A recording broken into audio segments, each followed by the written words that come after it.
কিন্তু সুবহানাল্লাহ 500 বারের জায়গায় 1000 বার বলতে অসুবিধা কথা হয় না। আলহামদুলিল্লাহ 1000 বারের মধ্যে 1 লাখ বার বলতে কোনো অসুবিধা আছে? সুবহানাল্লাহ, আলহামদুলিল্লাহ, আল্লাহু আকবার, লা ইলাহা ইল্লাল্লাহর জিকির আপনি সারা দিন করবেন, সারা রাত করবেন। আল্লাহর নামের ডাক দিয়ে কোনোদিন পেটও ভরে না, অন্তরও ভরে না, জিহ্বাও ভরে না। এটা যত পড়বেন তত মজা, তত স্বাদ, তত মজা, তত স্বাদ, যত পড়বেন তত স্বাদ। কথা ঠিক না বেটি? আমরা তো স্বাদের জায়গায় আসি নাই, আমরা আসি অস্বাদের জায়গায়। অস্বাদের জায়গায় থেকে স্বাদ তালাশ করলে তো হবে না। কুরবানির ঈদে গরু জবাই দিয়ে 3 দিন গরুর গোশত খায়, সবাই ভেটকাইয়া দেয় যে আর গরু খাবো না। বাসায় এখন আলু ভর্তা দেয়, বেগুন ভর্তা দেয়, খেসারির ডাল ভর্তা দেয়, শাক রান্না কর, কথা ভাই আর ভালো লাগে না। যারা 5 ওয়াক্ত নামাজ পড়েন তাদের কাছে আমার জিজ্ঞাসা, 5 ওয়াক্ত নামাজি যারা, তারা প্রতিদিন 17 রাকাত ফরজ নামাজ পড়ে, 12 রাকাত সুন্নাত পড়ে, 3 রাকাত বিতরের নামাজ পড়ে, অতিরিক্ত নফল ইশরাক আওয়াবিন তাহাজ্জুদ যারা পড়ে, এই হিসাব বাদ দিলাম, প্রতিদিন নামাজি ব্যক্তি 32 রাকাত নামাজ কমপক্ষে পড়াই লাগে, না পড়াও পায় নাই। 32 রাকাত নামাজে প্রত্যেক রাকাতের মধ্যে আলহামদু সূরা পড়া লাগে কি লাগে না? জোরে কোন লাগে কি লাগে না? প্রতিদিন 3 বেলা গরুর গোশত দিয়া ভাত খাইতে মজা লাগে না? কিন্তু প্রতিদিন যারা নামাজি 32 বার আলহামদু সূরা পড়ে আর শোনে, একবারের জন্য অরুচি হয় না, একবারের জন্য মজা কম লাগে না। যতবার তেলাওয়াত হয় ততবারই মজা, যতবার তেলাওয়াত করে ততবারই নতুন নতুন মনে হয়। যদি মজা না লাগতো তাহলে যেই বুড়ারা এই শীতের দিনেও কম্বলের তলার গরম লাথি দিয়া ফেলাইয়া ঠান্ডা পানি দিয়েও যদি কাঁপতে কাঁপতে ফজরের নামাজে যায় দাঁড়ায়, তাহাজ্জুদে দাঁড়ায়, লেপ আর কম্বলের মজার চাইতে যদি যায় নামাজের মজা বেশি না হইতো, তেলাওয়াতের মজা বেশি না হইতো, তাহলে এই বুড়া ব্যক্তিরা যায় আল্লাহর সামনে যায় দাঁড়াইয়া সূরা ফাতিহা তেলাওয়াত কেউ করতো না। কথা ঠিক না বেটি? মজা অবশ্যই কোটি কোটি গুণ বেশি, কিন্তু আমাদের কপাল পুড়ছে যার কারণে বুঝি না।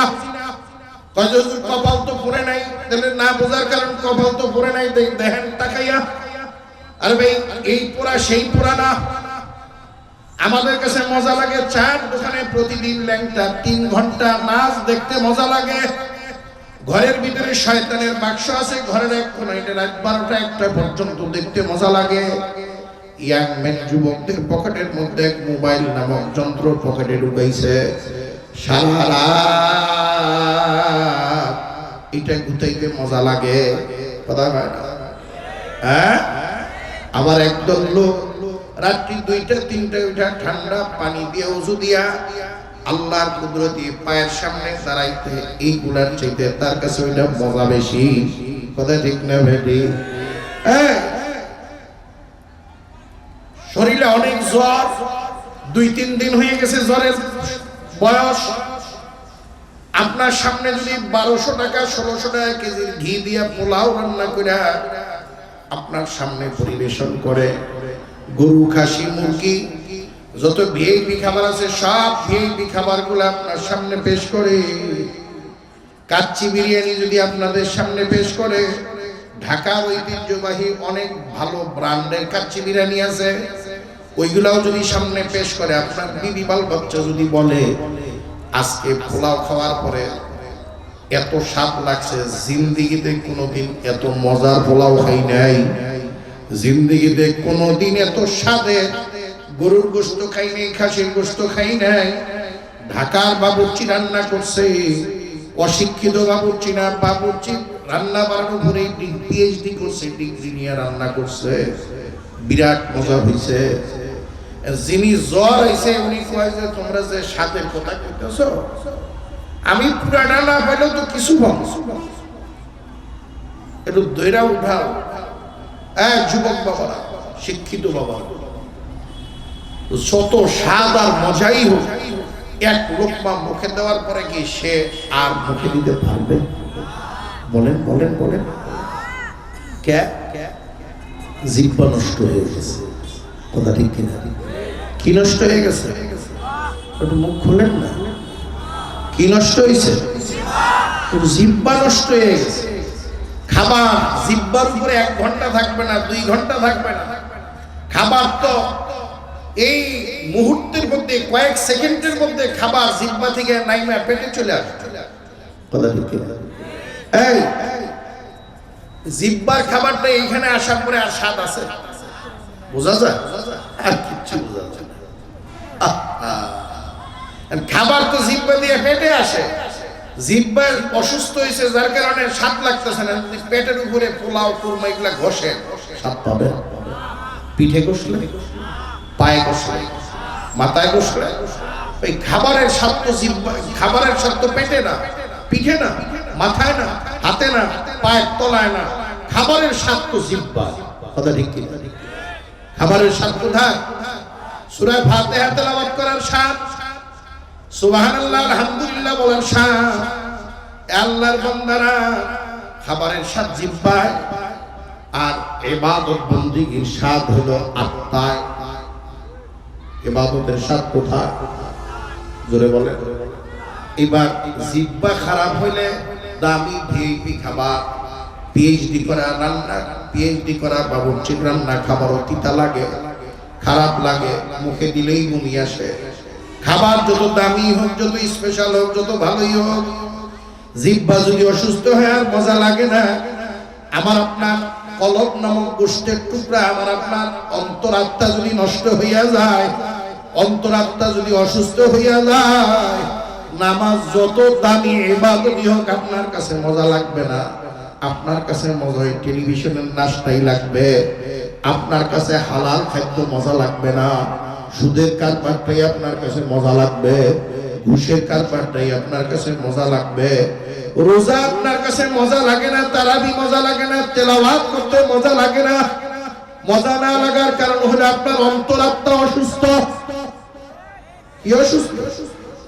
কারণ খাবারের স্বাদ জিহ্বায়, ইবাদতের স্বাদ তো আত্মায়। আত্মা যদি সুস্থ হইতো তাহলে নামাজ স্বাদ লাগতো, রোজাও স্বাদ লাগতো, টুপিটাও মজা লাগতো, দাড়িটাও মজা লাগতো। আল্লাহর বান্দারা, ইলিয়াসুর রহমান জিহাদি সাহেবকে জিজ্ঞাসা করেন, হুজুর 1 কোটি টাকা দেব, দাড়ি কয়টা চাষে? দেখেন চাষে কিনা।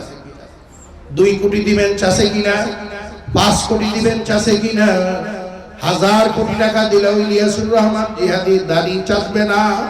কারণ 1000 কোটি টাকার মালিক হওয়ার চাইতে নবীজির এই সুন্নতের মধ্যে স্বাদ আর মজা অনেক বেশি। 1000 কোটি না গোটা দুনিয়া বিক্রি করলেও নবীজির এই সুন্নতের মূল্য দেওয়া কোনোদিন সম্ভব না।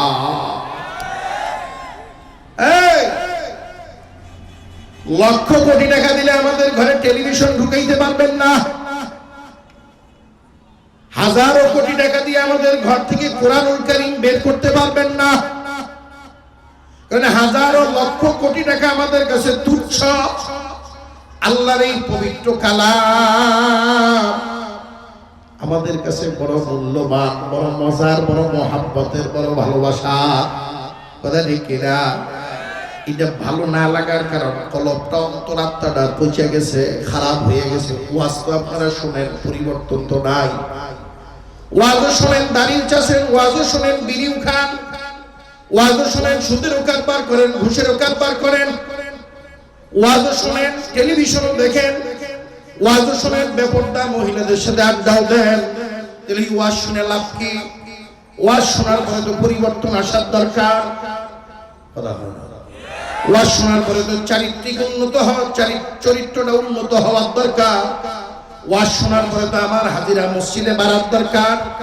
ওয়াজ শোনার পরে তো গালের দাড়িটা বড় হওয়ার দরকার। ওয়াজ শোনার পরে তো মহিলাদের আড্ডা থেকে নিজেকে গোটায় নিয়ে আসার দরকার। ওয়াজও শুনলাম, গুনাও ছাড়লাম না, তাহলে ওয়াজ শোনার সারা রাত গরুরে বান্ধা ওয়াজ করে কি করে?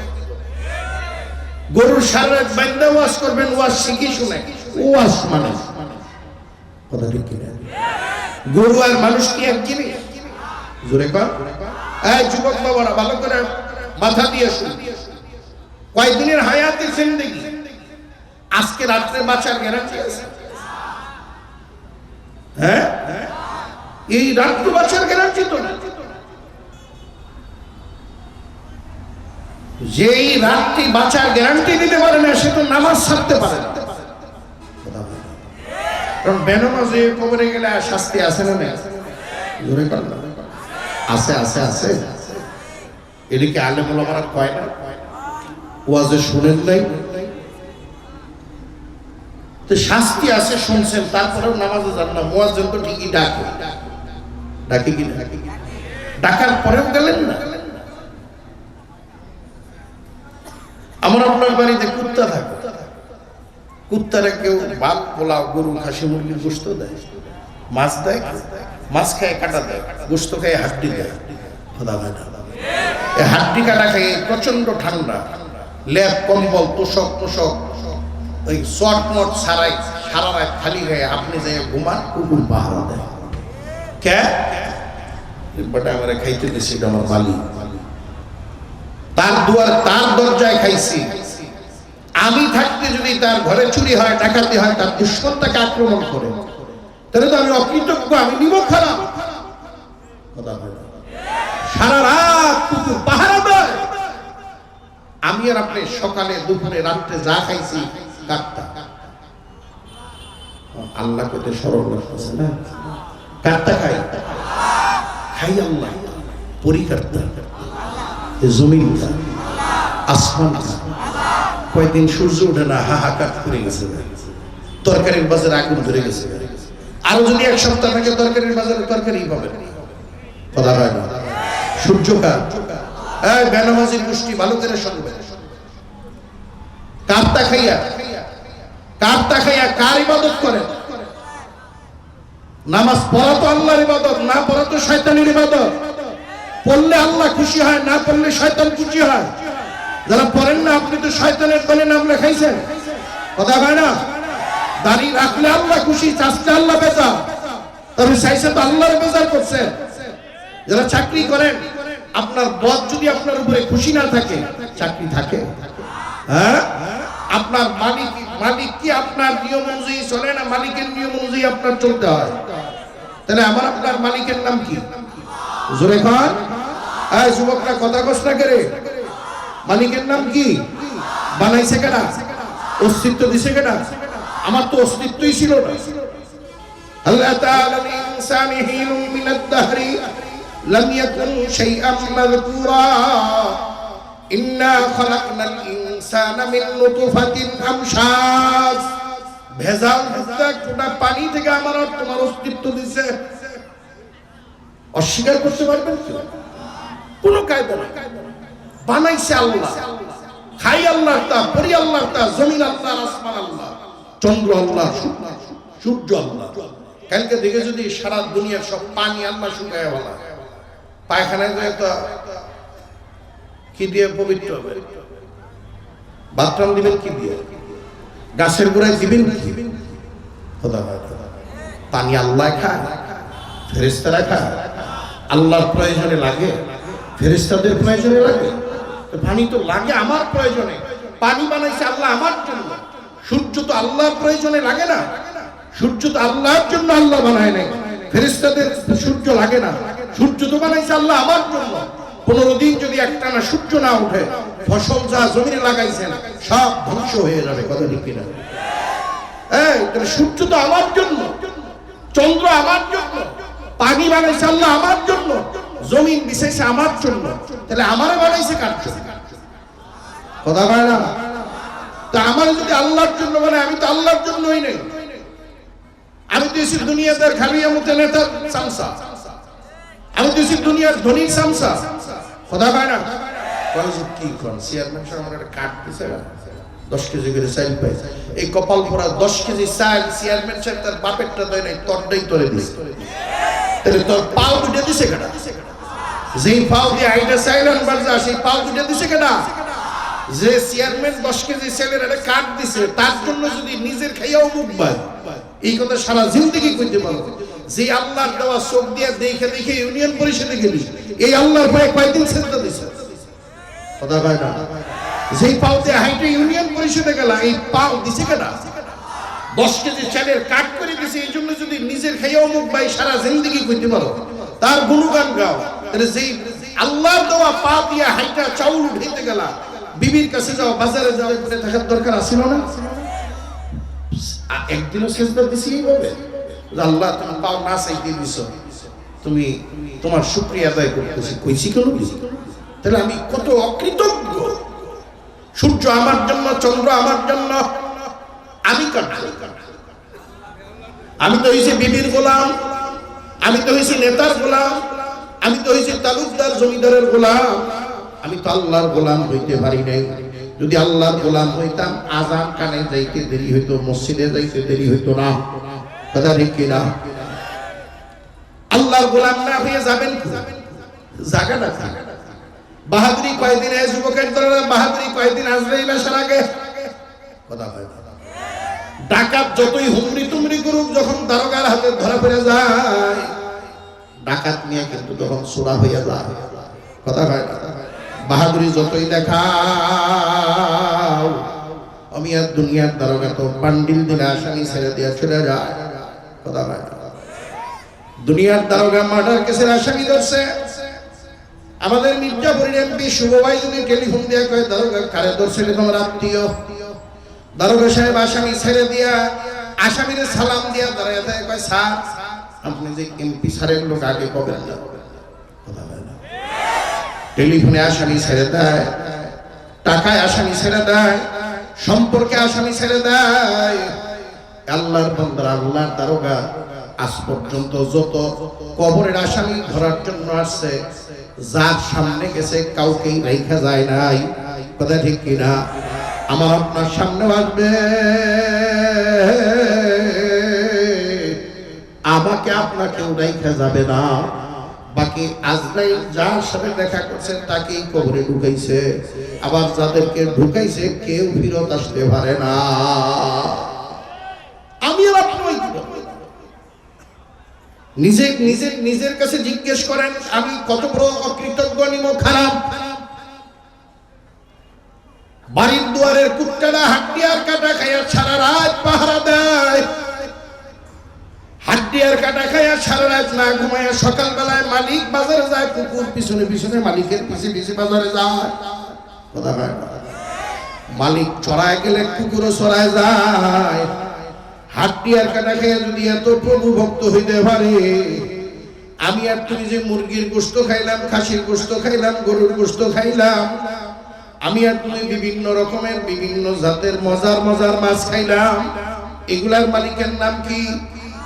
জোরে ডাক দিয়া কত রকমের মজা। গরুর গোশতের পিছনের রানে এক মজা, দাঁড়ার গোশত এক মজা, সিনার গোশত এক মজা, আগারানের গোশত এক মজা, মাথার গোশত খেয়ে দেখবেন এক মজা। এক গরুর মধ্যে 3-4 রকমের মজার গোশত আল্লাহ ঢুকাইয়া দিছে। আবার এটা আমার আপনার জন্য হালাল করছে। আমি আর আপনি এইগুলা খাওয়ার পরেও 5 ওয়াক্ত নামাজ তো দূরের কথা, শুক্রবারে অনেকে যায় না। কথা হয় না? আমার তো উচিত ছিল 5 ওয়াক্তের বাহিরে তাহাজ্জুদ পড়া, ইশরাক পড়া, আওয়াবিন পড়া, চাস্তের নামাজ পড়া, প্রতিদিন 2-4 পারা কোরআন তেলাওয়াত করা, প্রতিদিন কয়েক হাজার বার আল্লাহ আল্লাহ কইয়া ডাক দেওয়া। কথা হয় না? আল্লাহর নিয়ামত খাওয়ার পরে যদি আমি আর আপনি আমার আপনার মালিক চিনতে না পারি, মনে করেন বিসিএস ক্যাডার হয়েছি, নেতা হয়েছি, আলেম হয়েছি, বক্তা হয়েছি, বড় শিল্পপতি হয়েছি, মাগার এখন পর্যন্ত কুকুরের চাইতে ভালো হইতে পারি নাই। কুকুর জারতা খায়, তারে মালিক চিনে, মালিক মানে তার পিছে পিছে ঘুরে তারে পাহারা দেয়। আমি আর আপনি জারতা খাইলাম, জারতা বললাম, যার দয়ায় বাইচা রইলাম, তার পায়ে মুয়াজ্জিন ডাক দেওয়ার পরেও যদি সেজদা দিতে না পারি, নিজের কাছে বিচার চাইয়া দেখেন, কইরা দেখেন, কুকুর আমার চাইতে ভালো, আমি কুকুরের চাইতে খারাপ হয়ে গেছি। শরম লাগতেছে না? কুকুরের চেয়ে নিচে চলে গেল। এটা তো আমি আল্লাহ পাক নিজে কইছে। উলাইকা কাল্লানআম বাল হুম আদল। এক শ্রেণীর মানুষ আছে চতুষ্পদ জানোয়ারের মতো। কি এর মতো?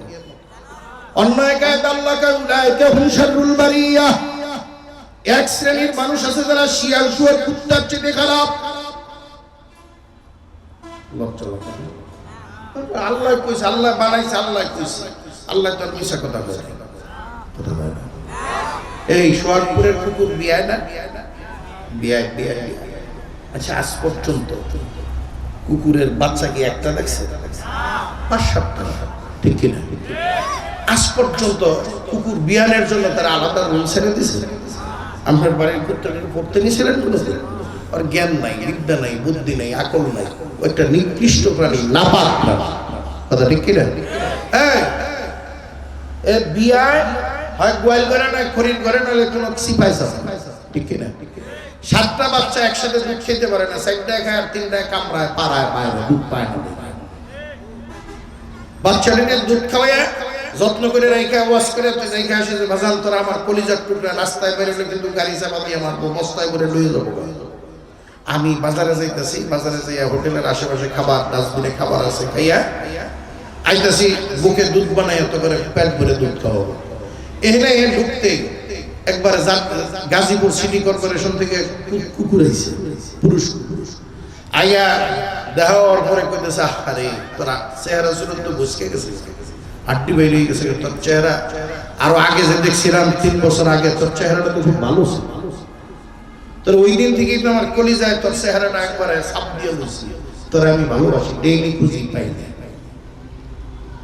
এখানে না খেয়ে, এখানে তো খাবার নাই, এখানে না খেয়ে তোর তো আটটি বাইরে হয়েছে, সব গাজীপুর সিটি কর্পোরেশনে খাবারের কোনো অভাব নেই। মানুষ, কুকুর, শিয়াল, সবুজ সব মিলে একসাথে খায়, তারপরে মেলা খাবার নষ্ট। আর আমি তো তোর ভালোবাসি, কলিজা দিয়া লাইট তো বাচ্চালা কুকুরটা কাছে তুই যতই পরকীয়ার টুপ দেওয়ার, যতই প্রেম ভালোবাসার কথা আমার বাচ্চা দিয়ে তোর সাথে যাবে না, কথা হয় না? সারাদিন ঘুরে বাচ্চা থিয়া কুকুর, সোহাগপুর থেকে চন্দ্রা যায় না, কালিয়াকুট যায় না। কিন্তু মানুষের মধ্যে এক শ্রেণীর মানুষ সমাজে ইদানিং ইলেকট্রনিক্স মিডিয়া, প্রিন্ট মিডিয়া খুললেই দেখা যায় স্বামী আছে, সংসার আছে, বাড়িঘর দুয়ার আছে, সব আছে, রিক্সাওয়ালার সাথে ভাগছে, কামলার সাথে ভাগছে, জোরে কর, ড্রাইভারের সাথে ভাগছে, আর একজনের সাথে ভাগছে, আছে না নাই? আর পুরুষ বাচ্চা বুচ্চা সব রাইখা আরেকজনের বউ নিয়ে ভাগে। আচ্ছা, যেই কামটা কুকুর পারে না, এই কাম যদি মানুষ করে, এই মানুষটা তো মানুষ করে কুত্তার চেয়েও খারাপ, কথা ঠিক না? কুত্তার যদি জ্ঞান থাকতো তাহলে এই কাম করতো না। জ্ঞান নাই, তারপরেও তো সেই কাম করে না, বাচ্চা দিয়ে যায় না, কথা কয় না? মানুষের জ্ঞান আছে, বুদ্ধি আছে, তারপরেও সে যদি আরেকজনকে নিয়ে ভাগে, 18 বছর 20 বছর একটা বাবা সন্তানকে মাথায় তুলে নিয়ে লালন পালন করলো, না কুয়ে ফলায় যদি ভেঙে জায়গা, কথা কয় না? এটি মানুষটা, এটা কুকুরের চেয়ে নিকৃষ্ট খারাপ, কথা ঠিক না? আরো বলবো, বেজার হইতেছে, কয়েকজন ওয়াজের পাওয়ার বেশি হয়ে যাইতেছে। আমি তো আগে শুরুতে দুর্বলতা প্রকাশ করে নিয়েছিলাম, ভালো বক্তা না। পৃথিবীর ইতিহাসে শুনছেন রয়্যাল বেঙ্গল টাইগার বা কোন বনের সিংহ তার নিজের বাচ্চা নিজে গলা টিপে মারছে, ডাকাত ভাড়া করে, গুন্ডা ভাড়া করে মারছে, বালির চাপা দিয়ে মারছে, গলায় ভাড়া দিয়ে মারছে। কিন্তু মানুষের মধ্যে কি এই জাতীয় জানোয়ার নাই? নিজের বাচ্চা অপকর্ম ঢাকার জন্য বালির চাপা দিয়ে মেরে হলাইছে, গলা টিপা মারছে, গুন্ডা ভাড়া করে মারছে, আছে না নাই? জোরে কর, আছে না নাই? যেই কাজটা হিংস্র জানোয়ার বাঘ করতে পারে না, রয়্যাল বেঙ্গল টাইগার করতে পারে না, সিংহ করতে পারে না, ওদের জ্ঞান বুদ্ধি নেই। একটা শুয়োর তার নিজের বাচ্চা নিজে মারতে পারে না। যেই বাবা নিজের সন্তান নিজে হত্যা করে ফেলাইল, গুন্ডা ভাড়া করে হত্যা করলো, যেই মা নিজের মেয়েকে হত্যা করে ফেলাইল, এই মা বাবা দেখতে মানুষের মতো, কিন্তু আসলে এটা শুয়োরের চেয়েও নিকৃষ্ট, বাঘ ভাল্লুকের চেয়েও খারাপ, কথা ঠিক কিনা? যেটা জানোয়ার পারে নাই সেটা সে পারছে। মানুষ তো এই কাজ করার কথা না, মানুষ তো আশরাফুল মাখলুকাত, সৃষ্টির শ্রেষ্ঠ জীব, কথা ঠিক কিনা? তাহলে কি মানুষ হওয়া লাগবে? কথা হয় না, কথা হয় না। মানুষ হওয়া লাগবে। মানুষের দাম অনেক। সিদ্দিক আকবর আবু বকর মানুষ ছিল বিরাট দাম। ফারুক আজম রাদিয়াল্লাহু তাআলা আনহু মানুষ ছিল বিরাট দাম। আবু জাহেল দেখতে মানুষ ছিল কিন্তু জানোয়ার মার্কা ছিল, এই জন্য আর বাড়িতে পেশাব পায়খানা করে মানুষে। গোটা দুনিয়ায় আবু জাহেল নামে কারোর কোনো সন্তান নাই। হিন্দু আবু জাহেল রাহে না, কাফেরও রাহে না, কথা বলে না। আবু জাহেল সুরতের মানুষ ছিল, গুণের মানুষ ছিল না, কথা বলে না। চেহারা ভালো হইলেই ভালো মানুষ না, জমিদারের বাচ্চা হইলেই ভালো মানুষ না, বডি ফিগার ভালো হইলেই ভালো মানুষ না। আলা ইন্না ফিল জাসাদি লামুদগাতান ইযা সালুহাত সালুহাল জাসাদু কুল্লুহু ওয়া ইযা ফাসাদাত ফাসাদাল জাসাদু কুল্লুহু আলা ওয়া হিয়াল কলব। কথাটা আমার না, চরমুনার পীর সাহেবের না, যাত্রাবাড়ির পীর সাহেবের না, ঢালকানগরের পীর সাহেবের না, তবলিগের কোন মুরব্বির না, সর্বকালের সর্বশ্রেষ্ঠ মহামানব সরকারে দু আলম নবী সাইয়্যিদুল মুরসালিন নবী মুহাম্মদুর রাসূলুল্লাহ সাল্লাল্লাহু আলাইহি ওয়াসাল্লাম বলেন, প্রত্যেকটা মানুষের মধ্যে আল্লাহ একটা গোশতের টুকরা দিয়েছে। কিসের টুকরা? একটু মুখ খোলে, একটু কথা কও। এই ওয়াজ শুনতে আইছেন না শিখতে আইছেন? শিখতে না শিখাইতে? শিখতে হলে তো আপনারা ছাত্র, কথা কন না, বোবার মতো বই রয়েছে। আল্লাহর নবী কয় প্রত্যেকটা মানুষের মধ্যে আল্লাহ একটা গোশতের টুকরা দিয়েছে। নবীজি বলেন এই গোশতের টুকরা যার ভালো, এই মানুষটাও ভালো, চেহারা কালা হইলেও ভালো, মুসি হইলেও ভালো, মেথর হইলেও ভালো, রিক্সাওয়ালা হইলেও ভালো, ভ্যানওয়ালা হইলেও ভালো, কুলি হইলেও ভালো। আল্লাহর নবী কয় গোশতের টুকরা যদি খারাপ হয়, চেহারা ভালো হইলেও খারাপ, জমিদারের বাচ্চা হইলেও খারাপ, নেতা হইলেও খারাপ। আমি বক্তা বয়ান করতেছি, আমারটা যদি খারাপ হয় আমিও খারাপ, কথা ভাড়া। এই গোশতের টুকরার নাম নবীজি বলেন আলা ওয়া হিয়াল কলব। গোশতের টুকরার নাম হলো কলব, অন্তরাত্মা, যেটা বের হয়ে যাওয়ার পরে হাত আর ধরবে না, চোখ আর দেখবে না, কান আর শুনবে না, পা আর হাত স্বাদ গ্রহণ করবে না। 24 ঘন্টার মধ্যে চেহারা দেহের বিকৃতি ঘটে যাবে, ঘটবে না? এই যুবকেরা বাহাদুরি দেখা, বডি স্প্রে মেরে বাপ দেখা যে রাস্তাতে আটার সময় তোর বোঝা যায় যে অমুক সাহেবের পোলা। তুই মরার 24 ঘন্টা পরে তোর বউ তো তোর কাছে নাকবে না, তুই বাসনা সাবান ঘষলি আর বিদেশি রসুন মাখলি, বাসনা বাসনা তেল মাজলি আর বডি স্প্রে আতর ঘষলি, গেল এগুলো এখানে ঘষাবাদ দিয়া অন্তরাত্মার ভিতরে কোরআনের তেলাওয়াতের আতর ঘষ, আল্লাহর জিকিরের আতর মাখো। আমি কয়েকদিন আগেও গেছিলাম কুড়িগ্রাম, চরমুনার পীর সাহেবের এক মুরিদ ছিল, বেশি জিকির করতো, আল্লাহ আল্লাহ করতে জন্য মানুষ ঘুঘু মুন্সি নাম দিছে। নাম ছিল বসিরউদ্দিন মুন্সি। কবর জিয়ারত করে এলাম, যে কয়েক কিছুদিন আগেই গেছিলাম এই শীতের সিজনে, কবর জিয়ারত করে আসলাম। 22 বছর 8 মাস পরে নদীর ভাঙ্গলে কবর ভাঙ্গা যায়। যে লাশ নামাইছে আবার লাশ উঠাইছে, ওই ব্যক্তির সাথে আমার সাথে সরাসরি কথা বলতে যায় কান্দা দিয়েছি, কয় হুজুর 22 বছর 8 মাস পরে লাশটা উঠাইয়া কাফনের কাপড় ধরে টান দিছি, দেখি পড়ছে কিনা। কয় হুজুর মনে হয় কাফনের কাপড়টা একটু আগে কিনাই না লাগাইছে। কয় হুজুর 22 বছর 8 মাস আগে কানের এই চিপার মধ্যে একটু তুলার মধ্যে আতর লাগাইয়া দিছিলাম। কয় হুজুর লাশ উঠাইতেছে, দেখি তার শরীর থেকে ওই কানের ভিতর থেকে ঘ্রাণ বের হইতেছে, আতরও শুকায় নাই। কয় হুজুর গোশতগুলো একটু শুকাইছে, শরীরের একটা পশম পর্যন্ত ভরে না। 22 বছর 8 মাস পরে আর এক জায়গায় দাফন করছে। 8 বছর পরে 9 বছর পরে আবার ভাঙ্গা গেছে। 32 বছর পরে আবার লাশ যেটা অবস্থায় তাজা তাজা লাশ বের হয়ে আসছে। এগুলো আল্লাহ ওয়ালা ছাড়া পাওয়া যায় না। ময়মনসিংহ ব্রহ্মপুত্র নদ ভাঙ্গা অনেক দিন আগে এক লাশ বের হয়ে আসছে, মহল্লার কেউ চিনে না। 115-20 বছরের এক বুড়া ধরে নিয়ে আসছে। বুড়ায় চিনে কিনা আয়ার চেহারার দিকে তাকাই একেবারে দুই চোখের পানি ছেড়ে তুলে গেছে। জিজ্ঞেস করে বুড়া চিনছ? হা চিনছি। কেডা? কয়টা মামা হাবেশ হুজুরের লাশ। এই আমার অনেক কবরে সাপ দেখা যায়, বিচ্ছা দেখা যায়, ধোঁয়া দেখা যায়, আগুন দেখা যায়। এগুলা কিন্তু সুৎখোর, ঘুষখোর, বেনামাজি, বদকার, বেঈমান, খারুয়া, মুতুইনা ছাড়া পাওয়া যায় না। যত লাশ তাজা পাওয়া যায় সবগুলার পিছনের ব্যাকগ্রাউন্ডের আল্লাহওয়ালা, তাহাজ্জুদ গুজার, কপালে নামাজের চিহ্ন আছে, হারামের কাজ দিয়েও যায় নাই, না খেয়ে থাকছে, হারাম খায় নাই। আবার যেগুলো বদকার, বেঈমান, কবরে ধোঁয়া, সাপ, বিচ্ছা, আগুন দেখা যায়, এগুলাও কিন্তু দেখা যায় বেনামাজি, সুৎখোর, বদমাশ, লম্পট, গুনাহগার, নাফরমান, আল্লাহর নবী চিনে নাই, মানে নাই। ওয়াজ আমি করে গেলাম, সিদ্ধান্ত আপনি নিবেন। মানুষ হবেন না অমানুষ হবেন। মানুষ যারা, তারা জেলখানায় থাকে না। জেলখানায় যারা থাকে তাদের নাম চোর, তাদের নাম ডাকাত, তাদের নাম খুনি। কথা ঠিক কিনা? এই আলহামদুলিল্লাহ আজকের প্রধান মেহমান চলে আসছে। আলহামদুলিল্লাহ বলবেন না? আমি আপনারা খুশি না? জোরে বলেন না আলহামদুলিল্লাহ।